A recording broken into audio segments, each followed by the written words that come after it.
good evening, hello and welcome. You're watching Budget Buzz, a special broadcast on CNN News 18 with me, Poonam Burde.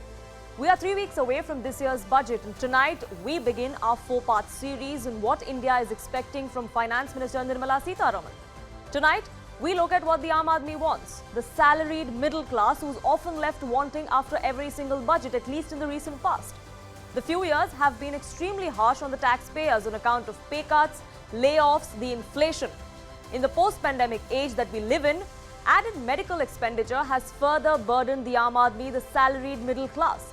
So like every single year, you and I, the salaried class, pin our hopes on the finance minister for some much-needed relief, some much-needed tax cuts. Now, 2 years ago, the centre brought in the new tax regime. But how many of us have actually opted for it? And if not, why? The tax exemptions under the old regime are far too lucrative to let go of. So was that a wasted exercise? Or does the centre plan to completely do away with the old one in the long run? And are we going to see changes to the newer regime to make it more lucrative? Before we dive deeper into all of that, take a look at this report. Last year भी इस साल भी एक भी पैसा tax के द्वारा मैंने एडिशनली कमाने के लिए कोई कोशिश नहीं की।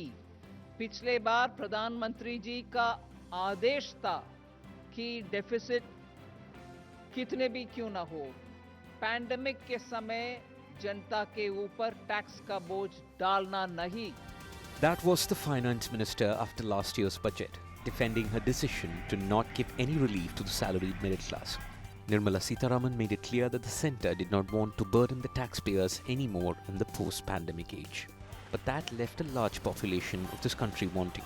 A year later, the very salaried class is pinning all its hopes on the finance minister.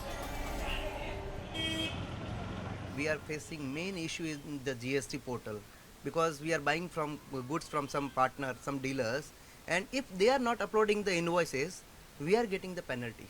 So this is the main issue, and I am requesting to Madam Sitharaman ji, please concern this issue. RBI का tempo rate है, ब्याज दर है, वो थोड़ा कम हो ताकि लोगों को बिजनेस में लोन लेने में या बिजनेस चलाने में आसानी हो। दूसरा, मीडियम तबके के लिए हम लोग चाहते हैं कि कुछ रियायत मिले, जैसे अभी सिलेंडर वगैरह भी कम से कम 14 लीटर का सिलेंडर है वो 1000 रुपये 1100 रुपये हो गए। We are expecting a lot from this budget because the fuel prices also are very high. From a long time they have not reduced the rates, and the GST slabs also have to be reduced. It makes a difference for the daily items. India's Aam Aadmi is hopeful and the expectations are many. For one, there has been no revision in income tax slabs for a few budgets now. Taxpayers are hoping for a clear deduction, especially those who pay 30% income tax. The super rich are also hoping for some relief. Another expectation is that of standard deduction. In a bid to impact tax outflow, an increase from Rs 50,000 to Rs 1 lakh is on the wish list. There are many who are still part of the old tax regime, 2 years since the change was made, all of whom chose to stay there because of the exemptions. Enhancing exemption limit under Section 80C is also expected. In the last 2 years, the world as we know has changed and India is no different. Work from home is now commonplace. Businesses went under and employees were handed out a pay cut, if not laid off altogether. And that's exactly why any relief, minor at least, is the expectation of the salaried taxpayer. But will the finance minister bite the tax bullet? Now, like I said, every single year, the Aam Aadmi, the salaried class, pins its hope on the budget, on the finance minister, and this year is no different. Is there any relief for the salaried class that we could expect this time around? Well, here are the big expectations. The income tax slabs. People want a clear reduction for taxpayers in the 30% slab. That is the one that we have, that is not for the super rich so-called, but the higher slab. A cut slab of 42.7% that is paid on income above 5 crores. That is the super rich tax, and that is the highest that we have seen in India, which is not seen in many parts of the world as well. What are the other expectations as far as tax exemption is concerned? Hike the limit from 2.5 lakhs to 5 lakhs. That is something that perhaps actually could happen this time around, is what many reports are also suggesting. Change the rate for simplified tax regime. Now remember, 2020 is when we had the two different tax regimes come into play. Standard deduction is also something that hopes are pinned on. increase that deduction limit from 50,000, which it currently stands at, to about 1 lakh rupees. That would give more income in the hands. That would also have a direct impact on the tax outflow. That is something that the salaried class is also looking for. As far as enhancing the 80C limit, which is the exemption, one of the exemptions that is given in the old regime, the maximum limit is 1.5 lakhs. Many consider it less given the kind of options that you have as far as investments are concerned. People also want an additional limit, at least for senior citizens, because we have seen how medical bills, especially in the last 2 years that we've had COVID for, that has now also gone up. As far as home loan interest rates are concerned, and home buyers are also looking at that, the EMIs have gone up, remember, by 2% in just the last 7 months because the repo rate has been changed. We keep seeing our EMIs go up. Hike in interest rebate from 1.5 lakhs is also something that the middle class is looking for. So why exactly should the middle class be kept in mind by the finance minister? Why is it that the salaried class needs this relief? There are several reasons for that, but we'll break it down for you in at least a few of them.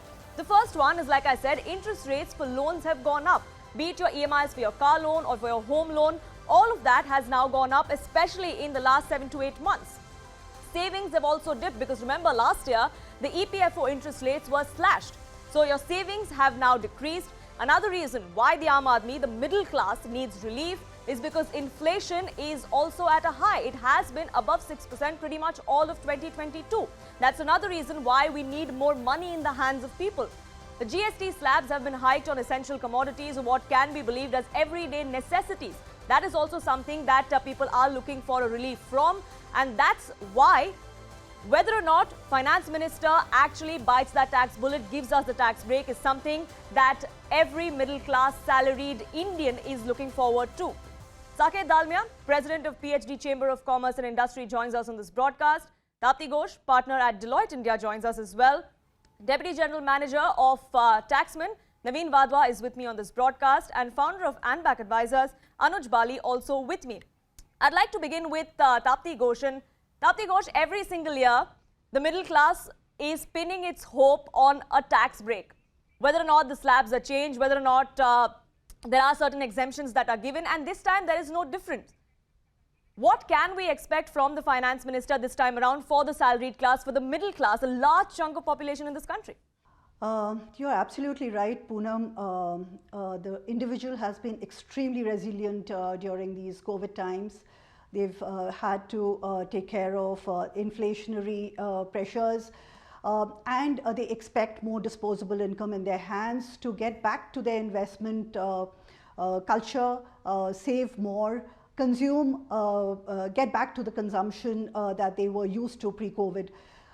Can be done in several ways by the government. For instance, in terms of widening of the tax slabs, lowering of the tax rates. Much has been said in connection with the lower income groups, where of course widening of the tax slabs for the lower ones, you mentioned 2.5 to 5 lakhs. Frankly, the government also has the objective of maintaining the tax base. So to what extent they will cater to that ask is to be seen. However, tax slabs can definitely be widened, and at the same time, you know, as you mentioned, the 10 lakh threshold that is there for the highest tax bracket can definitely be raised to say a 20-25 lakhs or more.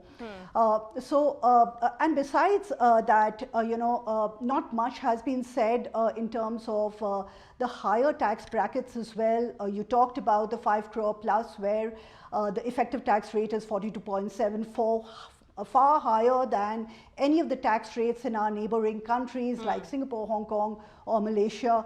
And you know, the government would need to look at ways and means to rationalize that, to ensure that there is no investment outflow from the country. So that's also something that that could be done. You talked about ATC, even if it's purely for the perspective of the impact of inflationary trends, the 1.5 lakhs is just not enough and can be raised to 2.5 to 3 lakhs. There is pressures that individuals face with regard to medical expenses, medical premiums that are increasing. ATD again can be rationalized. Section 80 TTA can be more can be done over there to make it more aligned to what's available for the senior citizen, where it's expanded to fixed deposits as well, and not just for savings.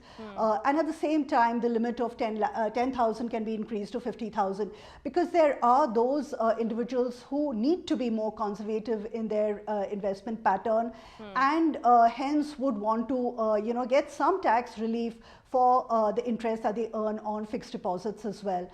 So these are some of the things that the government can do in terms of placing a little more disposable income in the hands of the lower class and the middle class, and taking care of the high net worth individuals as well, who ensure that there is a lot of for the economy.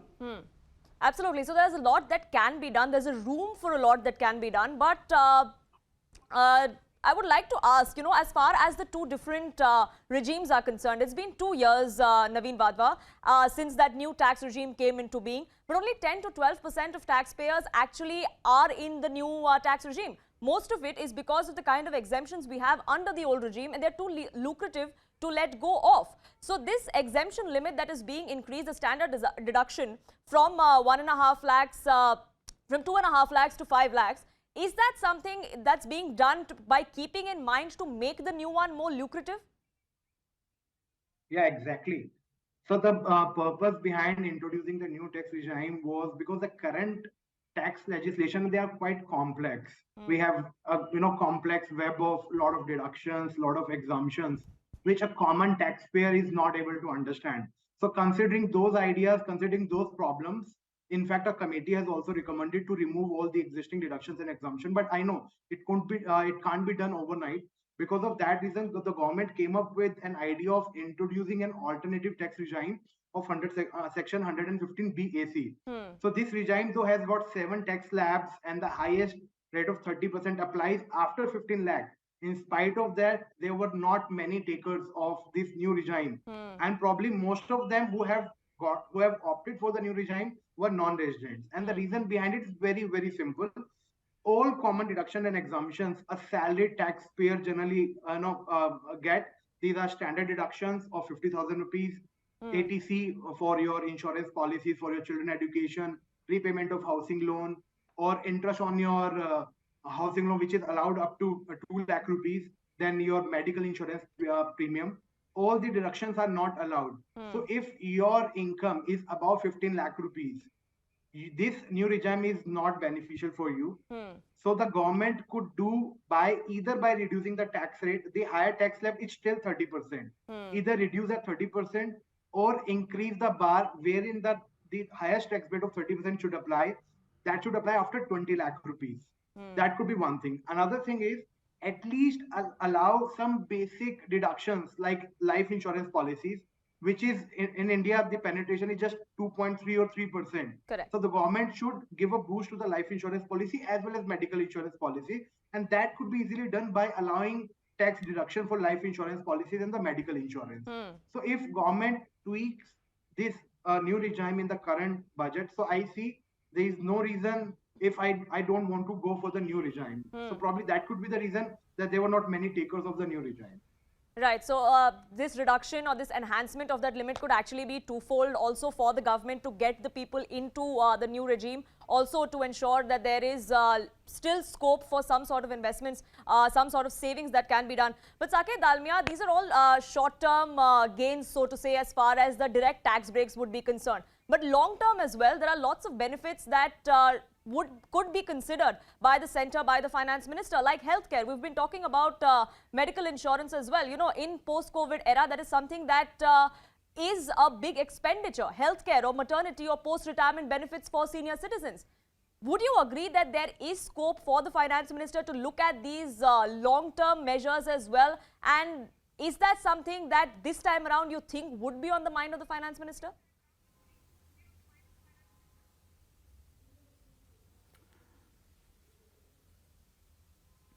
Mr. Dalmia? मेरा voice चला गया. Yeah, so can you hear me? Yes, go ahead. Yeah, so I think well put. Listening to my two predecessors, one thing is very clear that all of us are expecting the finance minister to do something substantial in this budget. And I think last year when we met her, post her declaration of the budget, there was an overhang of COVID and everybody was talking about what will happen to India.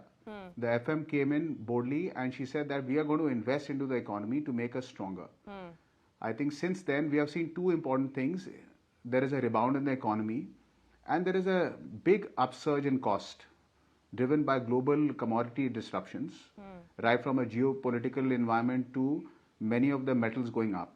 Even in our GST, we all agree that the increase in the capture of GST also has a reflection of 20-30 increase in prices of different commodities and different products. So with this backdrop, I am very confident that in the long term, starting from right now, the FM expects to give more in the hands of the consumer. This is what we have been saying through the PhD CCI. Having 150,000 members, we reached out, and most of them being MSMEs, at least 70%, we reached out to them and asked, what would you expect? And when I met the FM, I requested her kindly, and the feeling I got was that they also understand that we have come to the point that we have a burgeoning middle class, we have a upper middle class, we have a wealthy class which has come up, and we have also got a super wealthy class.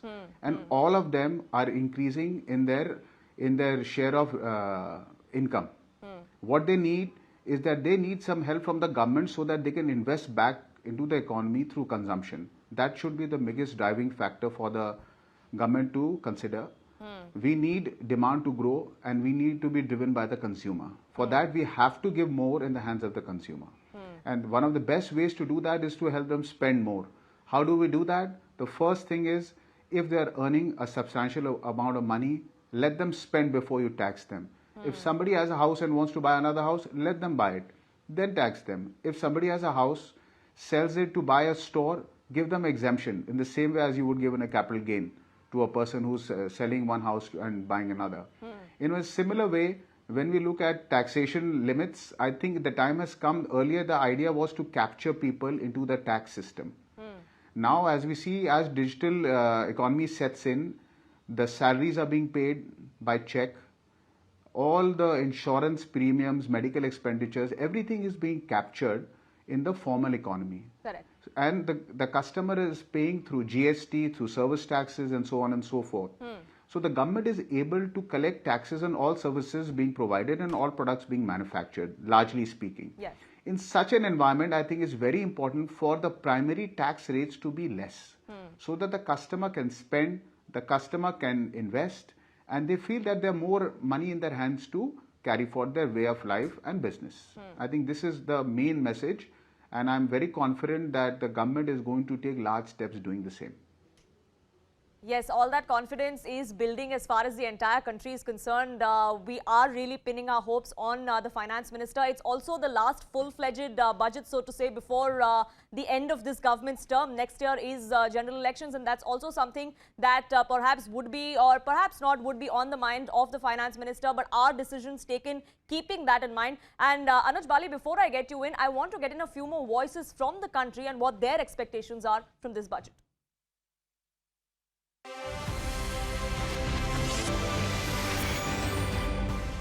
My request to the government is to look at, offering input tax credit to the restaurants so that, we are able to manage our P&L slightly better and not forced to pass on all the costs to the consumers. And, consumers are also struggling with rising inflationary pressure. Today we get 3 years of exemption on the taxes, right? But when we are building an enterprise product like ours, it takes 4 to 5 years to build a platform. And we actually are building an enterprise platform, so it will take even more. Even though we have customers, but by the time the platform becomes mature, it will be like another 2 years. So that is where if that exemption can be for more than 3 years, that will really help startups like us. Just before COVID, they encouraged to take the home loans like anything. We taken home, we helped the society to move the money. But now what happened, they increased the repo rate because every month 15,000 we are paying extra for the home EMI. That is 15,000 and fuel is extra, again it is 10,000 burden, gas are extra. These all things are making too much burden to as a individual IT payer. So look into these all expenses and increase the 180C whatever limit we have it, that we need to increase it. Common man, we are expecting the budget to be little pocket friendly. We don't want any increase in the sources of budgeting for the common man, because it affects in the lifestyle of everybody, be it a businessman or a IT professional or a CA, whoever it is. It should not. It should be user friendly. It should not hit the deep pockets. Now, the wish list is long, and the expectation is not just to have more disposable income in your hand. The expectation of the salaried middle class is also to ensure that the expenditure is less. And we've seen the kind of EMIs shot up that have happened in the last few months, especially given that the repo rate has been changing. And Anuj Bali, that brings me to the expenditure and how that is something that also can be looked at by the finance minister, especially as far as personal and education loans are concerned. They comprise 35% of the Indian lending market, and both of them attract pretty high interest rates. You think some relaxations as far as those two factors are concerned, that is also something that the finance minister could be looking at, especially as far as personal loan borrowers are concerned? Yes, Poonam, I strongly believe that the whole of the real estate industry and overall people have been requesting the government to give more exemption, more deductions on the home loan interest payouts that are there, and this has been going on for many years now. So what we feel is that the deduction today is very minuscule, compared to the amount of payouts that they have to do with the increasing interest rates today.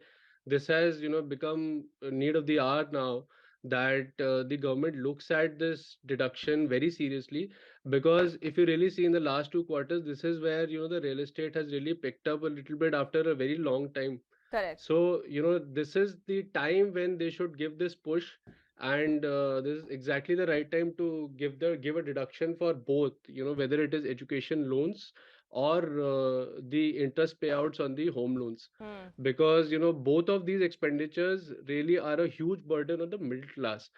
And if this deduction is given, it really serves purpose on both sides. It also helps the inflationary conditions that there are. It also gives more disposable income in the hands of the taxpayer by paying less taxes.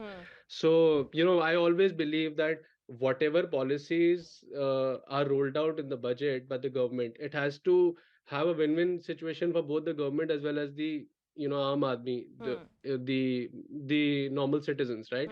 So if this expenditure, which is going to anyways also increase the revenues for the banks and all, so it's a good move. It's just Sure. the right time to do it, I would say.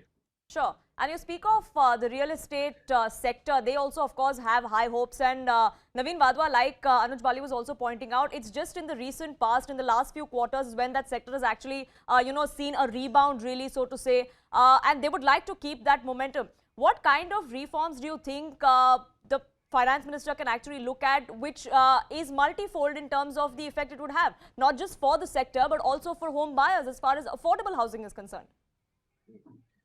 There are two things. One is my wish list, and second is my expectation list.